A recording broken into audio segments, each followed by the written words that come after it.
After this nice and beautiful talk, I'm going to present testosterone type 2 diabetes.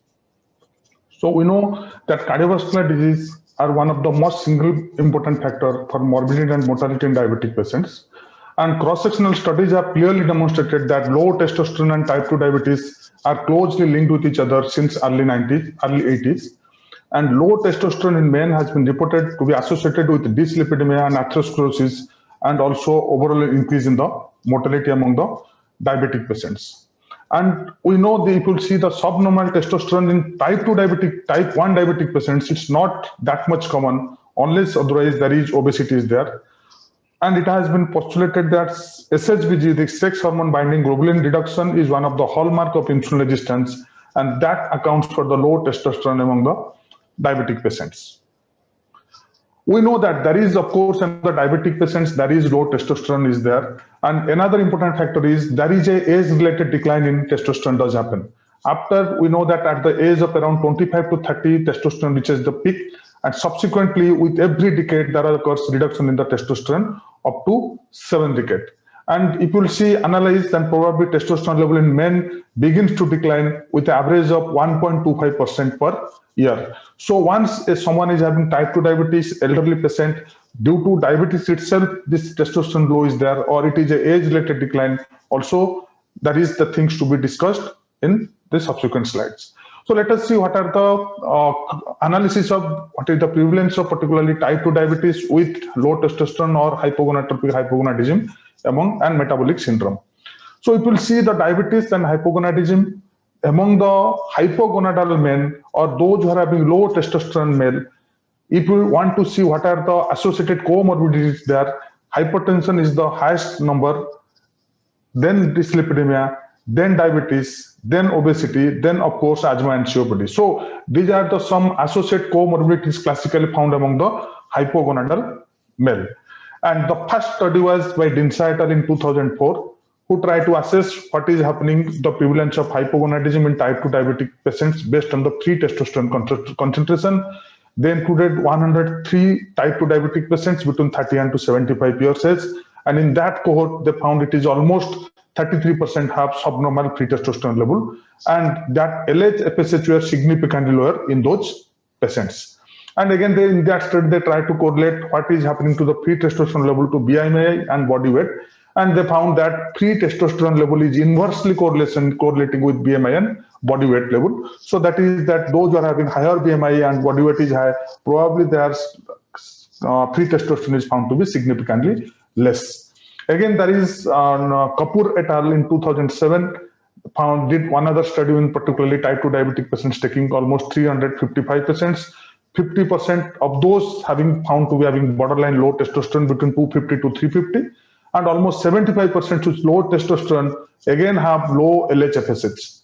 And again, in that study, like the previous study, they tried to also correlate with BMI and waist circumference, which is inversely correlated with the testosterone level. Here they try to see, in the Kapoor et al., they try to see among the BMI and waist circumference and HbA1c, what is happening to the people.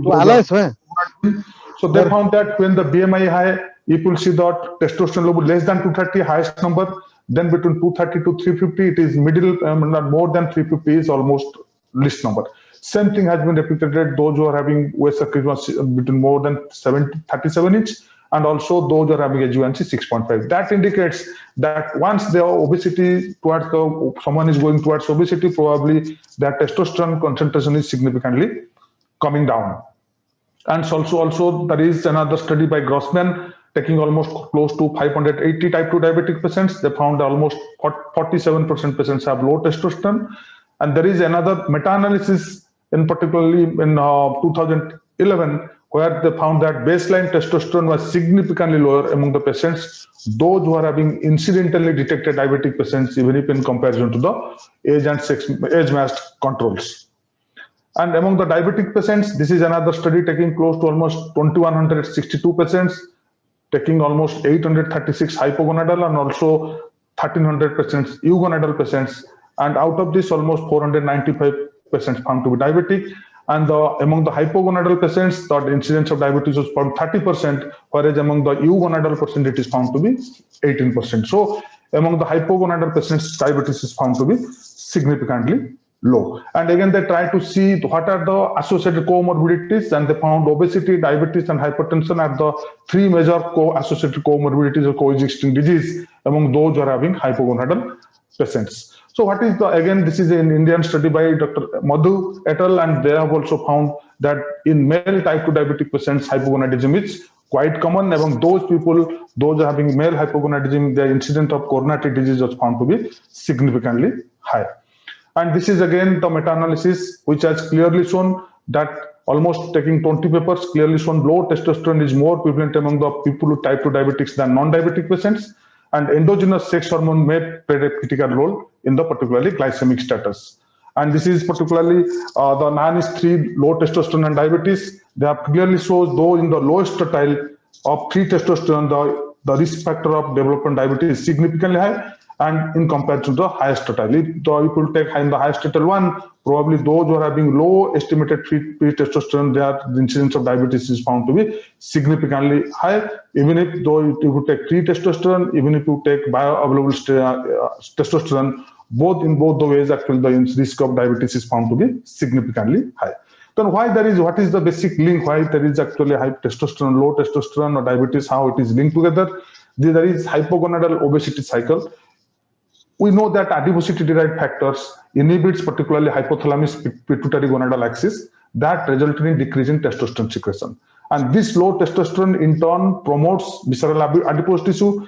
This visceral adipose tissue induces insulin resistance, and this insulin resistance itself also plays a critical role for reduction in the sex hormone binding globulin, which results in concomitant reduction in the total testosterone level. So this is the basic mechanism, that insulin resistance at one side, and also this insulin resistance induces sex hormone by reduction in sex hormone binding globulin. This leads to increase in the visceral adiposity. Visceral adiposity induces cytokines, leptins, ghrelins, all causes reduction or decrease sensitivity to the hypothalamic pituitary testosterone axis. And again, the kisspeptin, which is secreted along with LH, they also act on the testosterone, causing reduction in the testosterone level. On top of that, we know age is one of the factor. Additional CNS, liver, and bone disease also plays a critical role in the reduction in the testosterone level.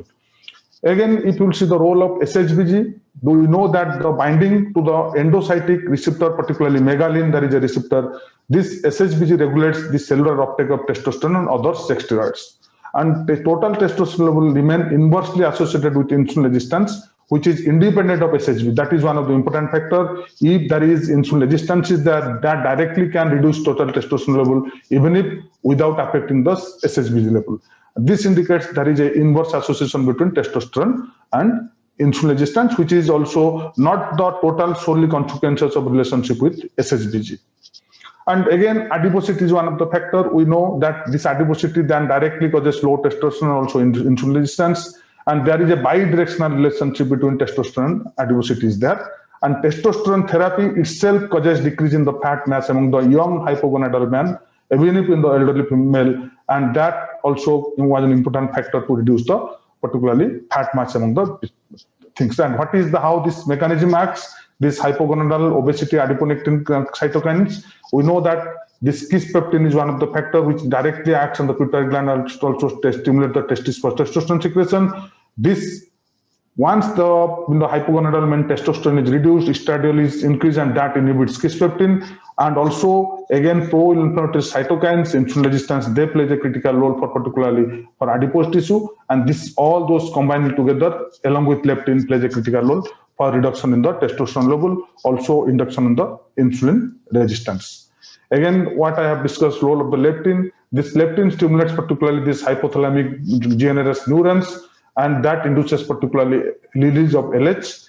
And in obesity patients, these adipocytes releasing increased amount of leptins. This increase in leptin induces some sort of set of leptin resistance, and that leptin resistance plays a critical role for particularly reducing the level of gonadotropin, and also reduces the action of gonadotropins on the Leydig cells that leads to reduce testosterone level.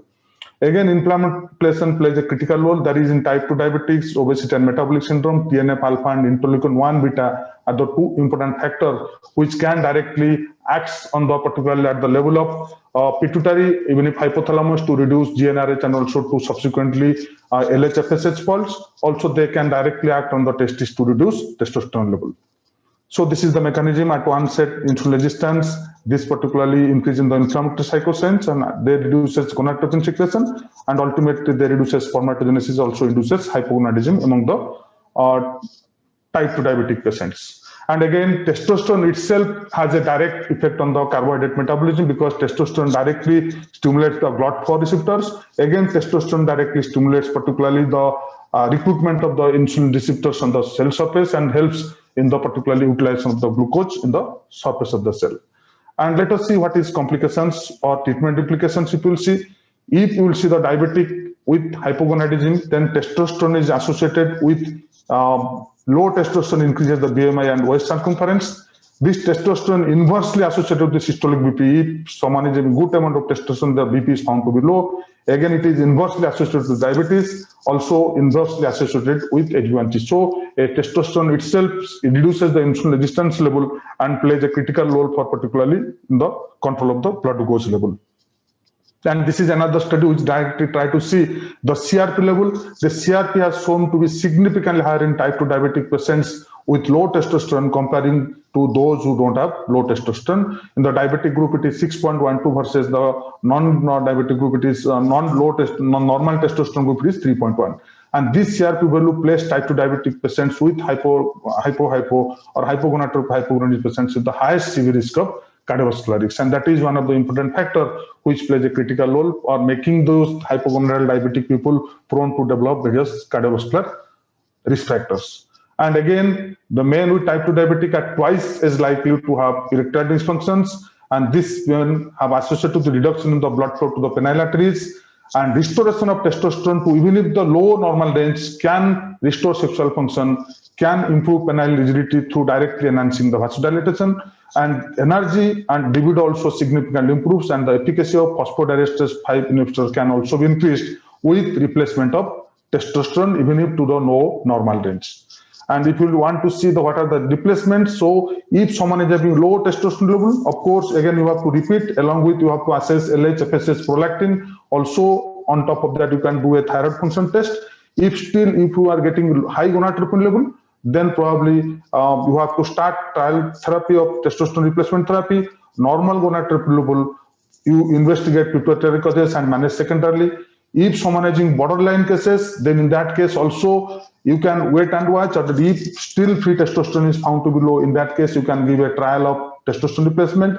If someone is having normal, they need assurance there is no need of replacing those people even if in the diabetic patients. And with replacement, it improves sexual function, it improves sense of well-being, it improves muscle mass and reduces adiposity. But it is contraindicated those who are having breast and prostate cancers.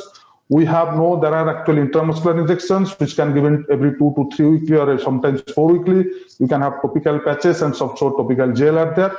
And we know that some of the adverse events with particularly polycythemia, hence you have to monitor the CBC. There will be some people develop breast tenderness and gynecomastia due to increase in the aromatase activity. And also BHP, those who are having borderline prostate, the size can increase, or those sometimes long-term use can cause prostate cancers. So these are the certain studies with particularly in type 2 diabetic patients with testosterone therapy, and all studies has clearly shown that with testosterone replacement itself can cause improvement, significant improvement in the HbA1c level, except 2 studies. All studies as in one that those type 2 diabetic patients having low testosterone level itself, replacement of testosterone can cause improvement in the blood sugars level.